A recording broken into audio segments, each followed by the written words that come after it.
trabalho e da própria ciência à nossa volta, né, o que a gente faz hoje basicamente é tentar estudar com uma visão de química supramolecular, né, a interação de estado sólido de sistemas envolvendo oxocarbonos. E é um pouquinho do que a gente vai falar para vocês, né, sobre as interações de química supramolecular envolvendo dados de espectroscopia Raman e de estrutura cristalina, né? Para falar um pouquinho sobre química supramolecular, a gente preparou aí um pequeno slide rápido, né? Só para relembrar essas coisas, hoje é moda, né? Fosse há 10 anos atrás, eu daria um seminário sobre outra coisa, provavelmente sobre catalisadores, ou, né? Não lembro mais do que era moda 10 anos atrás, mas hoje uma das grandes modas é falar sobre química supramolecular, né? E é interessante porque a química supramolecular ela pode ser definida pelo próprio Jean-Marie Lane, né, que é um prêmio Nobel dos mais famosos, né, como sendo a química além das moléculas, certo? E ela se diferencia da química convencional, né, justamente porque ela estuda a interação não covalente, né?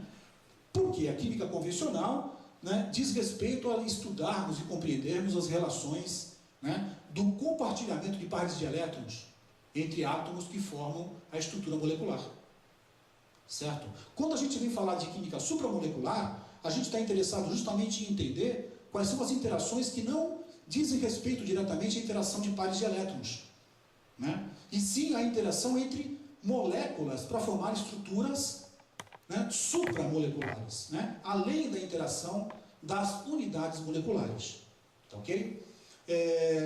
Nesse contexto, as ligações de hidrogênio, as forças de Van der Waals, interações de empacotamento pi, interações de polares, que são as principais, as mais importantes, né? Dentre essas aqui colocadas, logicamente as ligações de hidrogênio e, em pequena monta, as interações de empacotamento pi são, de longe, as mais importantes, né? Eu costumo brincar com os meus alunos de que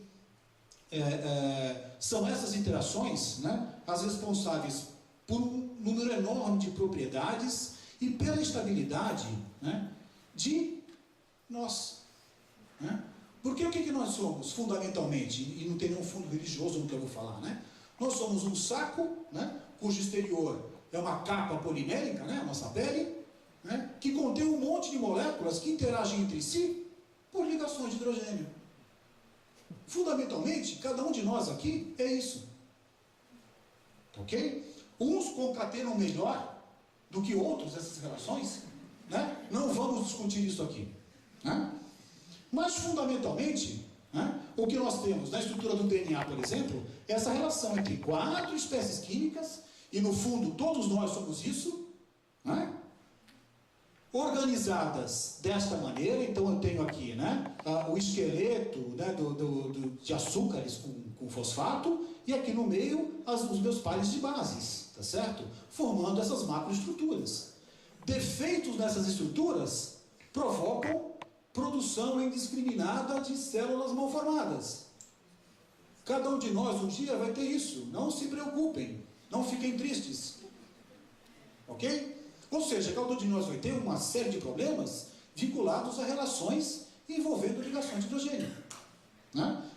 Isto posto, estudar ligações de hidrogênio é fundamental, né? Do ponto de vista dos nossos oxocarbonos, então, logicamente, né, não vamos tomar oxocarbono, não vamos enfiar em nenhuma célula, né? Vamos tentar ver essa relação, né, em sistemas mais simples. E, logicamente, vamos olhar um pouquinho do espectro Raman, do oxocarbono comum, do íon croconato, por exemplo, né?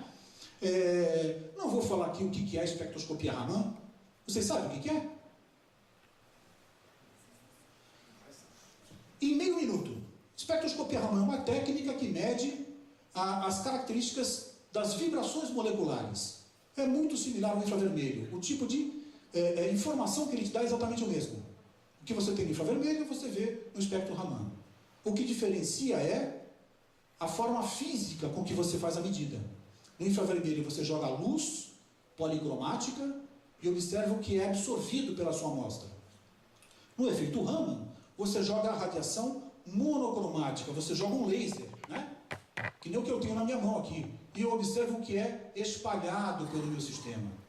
E nessa radiação espalhada vem informações sobre as vibrações moleculares, né? O que torna o espectro Raman mais simples de ser estudado do ponto de vista experimental. Eu não preciso fazer solução, não preciso fazer pastilha, toda aquela meleca que o infravermelho, quem já fez sabe, né? Que o infravermelho tem, está associado, no Raman a gente não precisa, né? Além de ter um espectro mais simples, né? E no caso do croconato, o espectro Raman dele é bem definido. Eu tenho 7 bandas, ponto. Né? Nessas 7 bandas, né, fundamentalmente, elas existem quando o meu composto não está associado a nada nem a ninguém. Se eu colocá-lo em algum lugar interagindo com alguma coisa, essas 7 bandas vão sofrer mudanças. Certo? Então, obter o espectro Raman do meu sistema envolvido em algum tipo de interação me permite saber qual é essa interação, tentar avaliar qual é essa interação, qual é o grau de perturbação provocado e por aí vai. Ok? Então, tem aqui o espectro Raman, né, obtido desse íon do nosso amigo croconato. Se eu tivesse como tirar o espectro Raman da atmosfera de Marte, né, eu torceria muito para que ele fosse isso aqui, né? Quem sabe no futuro próximo? Aqui estão as atribuições, né, o que significa cada um dos modos, cada uma daquelas bandas que aparecem, mas o interessante está justamente em tentar entender, né, alguns desses modos, o chamado respiração de anel e o modo de estiramento da carbonila, né? Mas depois a gente volta a falar um pouquinho sobre isso. Esses aqui são os modos do íon esquarato, né? E também eu tenho 7 bandas vibracionais e também tenho respiração de anel e estiramento da carbonila como modos principais, né? De novo, né, a relação de história no tempo dessas espécies químicas, né, envolve que lá na década de 80 a gente estava tentando entender as interações disso aí com metais de transição. Então o que a gente fazia? A gente ia para o laboratório, pegava lá a nossa espécie química, reagia com metais de transição, separava o negócio, purificava, separava pelos métodos tradicionais e tirava o espectro. E a intenção era justamente ver o quê? Se eu tinha uma mudança no número de bandas. Por quê? Como eu falei, se o meu composto está interagindo, né, eu vou ter perturbações, vou ter uma modificação no número de bandas. Se eu consigo medir isso, eu consigo saber, né, qual é a geometria que está associada à forma de coordenação. Tá ok? Então, esse aqui é um trabalho, né, da década de 90 que a gente fez, estudando o espectro Raman dos complexos de metais de transição com esquaratos e croconatos. E a gente, ao estudar, a gente propôs esse tipo de interação, né? Chama a atenção a forma como isso aqui está demonstrado na publicação, né? A gente faz um desenho bidimensional, tá ok? Porque isso era o tipo de trabalho que a gente fazia naquela época, tá bom? Mas, além disso, a interação principal está aqui, ó. Com os dados que a gente obteve, a gente propôs que cada carbonila da minha espécie química no esquarato se ligava a um metal de transição, tá ok? Ou seja, do ponto de vista da geometria do meu íon, não tinha uma mudança significativa, tá? Enquanto que no caso do croconato, vejam, de um lado um oxigênio se liga ao metal e do outro lado 2 oxigênios se ligam ao metal. Todo mundo entendeu isso aqui? Porque ao acontecer isso, eu perturbo significativamente a geometria do meu íon. E ao perturbar essa geometria, isso aparece no espectro. Tá?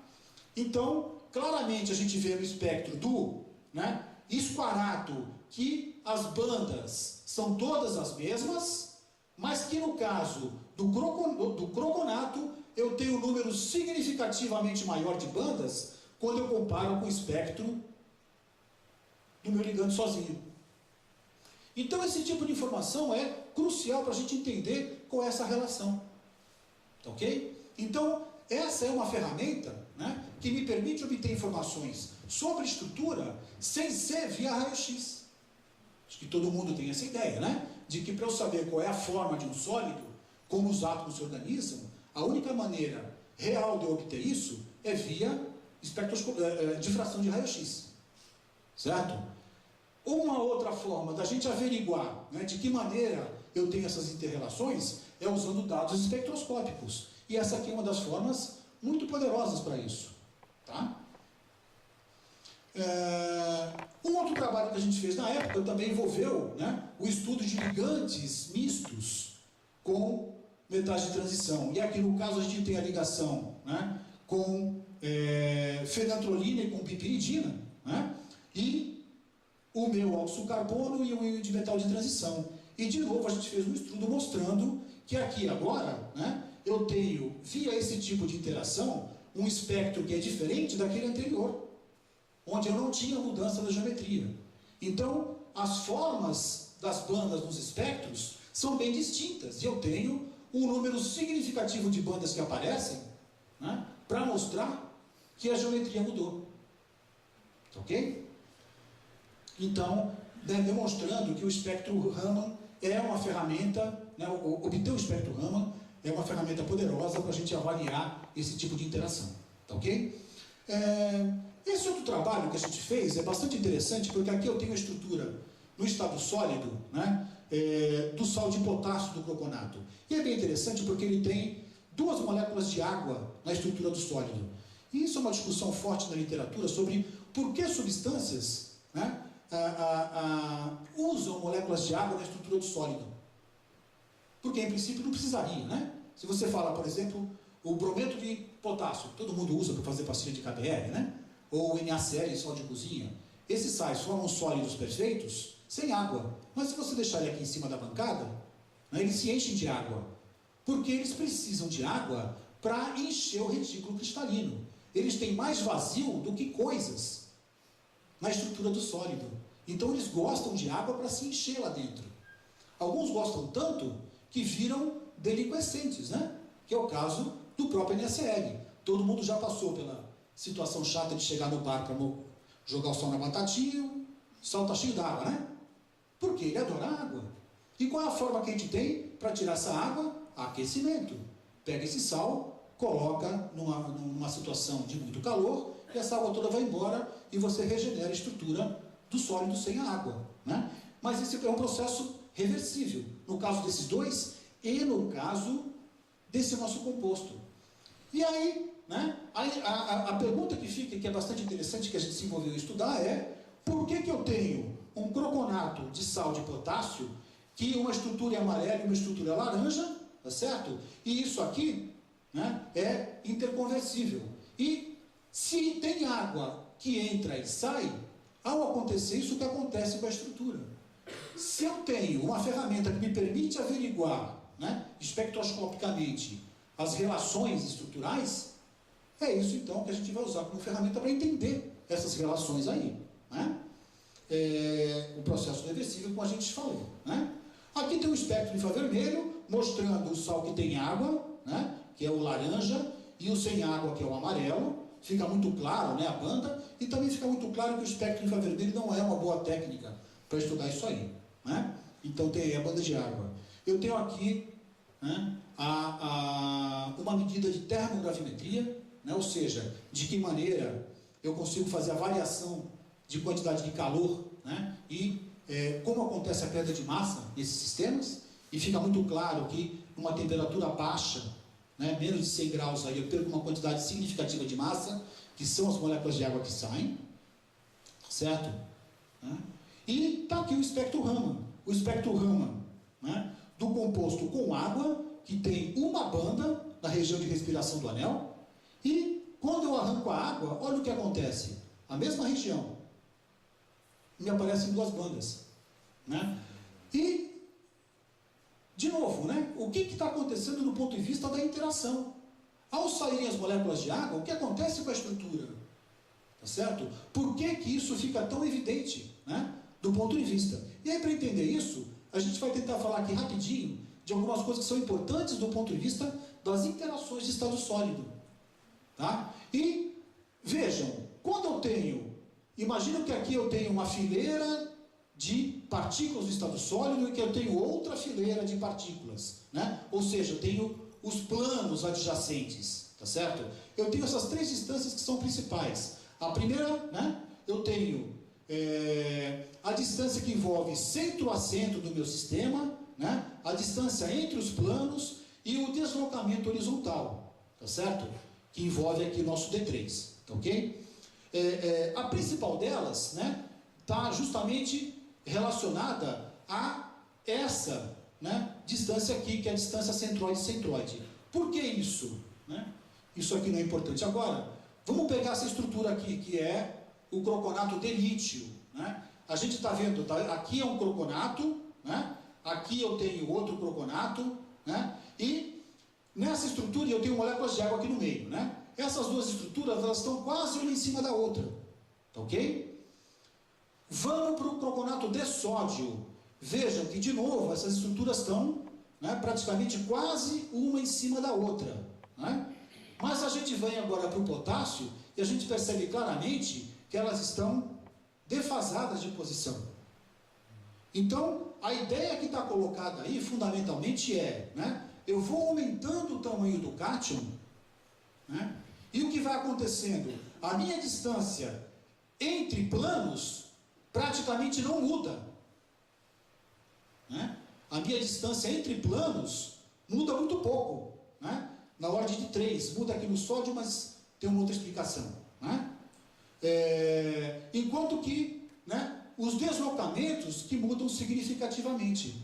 O que está acontecendo nessa história, fundamentalmente, é que, como eu estou aumentando o tamanho do cátion, o meu sistema, em vez de aumentar a distância interplanar, ela provoca um deslocamento das espécies de tal maneira a criar um ambiente em que eu possa acomodar o íon. Tá ok? Então, essa é uma relação bastante interessante. E vejam que eu tenho modulando essa distância as duas moléculas de água. Tá certo? E aí, logicamente, com a saída da água, né, o meu difratograma de pó mostra claramente, né, um aumento significativo das relações que levam em consideração as distâncias. Né? Vejam aqui o com água e aqui o sem água. Né? E o meu espectro Raman que mostra que quando eu tenho água eu tenho uma banda, e quando eu tiro a água eu tenho duas bandas. Né? E o que a gente está imaginando é o que está colocado, independente do que está colocado aqui, né, o interessante é justamente, né, essa relação aqui. Né, é que no momento em que a água sai, né, eu tenho um colapso da estrutura. E, logicamente, essas espécies se aproximam um pouco mais. E ao se aproximarem, elas passam a ter interação do tipo π entre eles. A gente tem que lembrar que essas espécies são aromáticas. Né? E é essa interação π que produz uma perturbação de tal modo a promover o aparecimento de duas bandas onde eu tinha uma. Ok? Por que eu estou chamando a atenção para esse tipo de informação? Porque esse tipo de informação me permite generalizar algumas coisas em estruturas onde eu veja essa informação espectroscópica. Se a minha interação entre as espécies numa estrutura sólida for tal, em que em vez de uma banda eu veja duas, é porque nesse sistema eu vou estar enxergando algo similar àquilo que eu acabei de descrever. Então isso me permite generalizar propriedades. Isso me permite ir para sistemas maiores e, ao olhar em sistemas maiores, né, encontrar essas relações.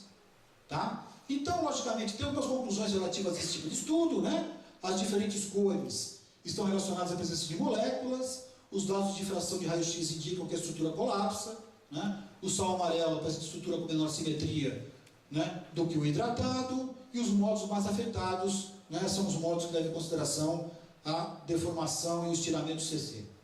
Né?